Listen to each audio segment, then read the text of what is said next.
Windows 11 va enfin lâcher du lest sur le menu démarrer. Avec la version 26H2, Microsoft prépare un menu plus souple, une taille compacte ou grande, des sections que tu peux afficher ou masquer, et moins d'informations personnelles visibles à l'écran.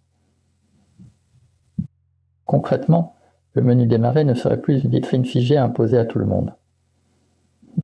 Premier changement, la taille. Sur un petit écran, tu gardes un menu compact. Sur un grand écran, tu l'agrandis pour voir plus d'éléments sans scroller partout.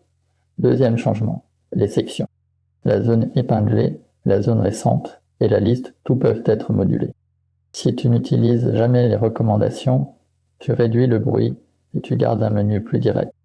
Microsoft renomme aussi recommandé en récent.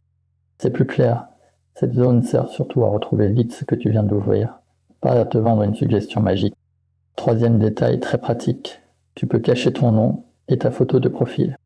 Si tu partages souvent ton écran en réunion, en live ou en dépannage, cette option évite d'afficher ta vie perso pour rien. Et ce n'est pas le seul réglage. La page de personnalisation serait réorganisée pour regrouper ces options au même endroit, au lieu de les disperser.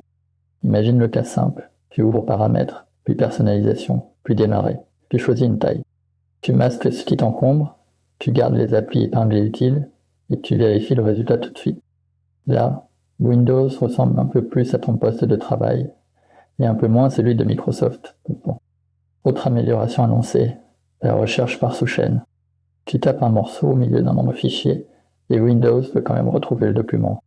Exemple simple, tu cherches le mot état, et Windows retrouve un fichier nommé rapport état projet.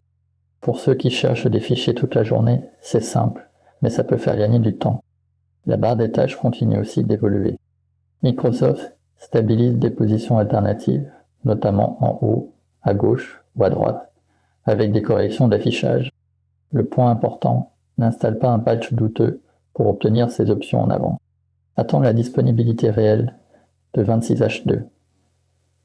Teste d'abord sur une machine non critique. Et garde une configuration simple. À retenir, plus de taille, plus de sections modulables, moins d'informations personnelles exposées, et une recherche plus tolérante.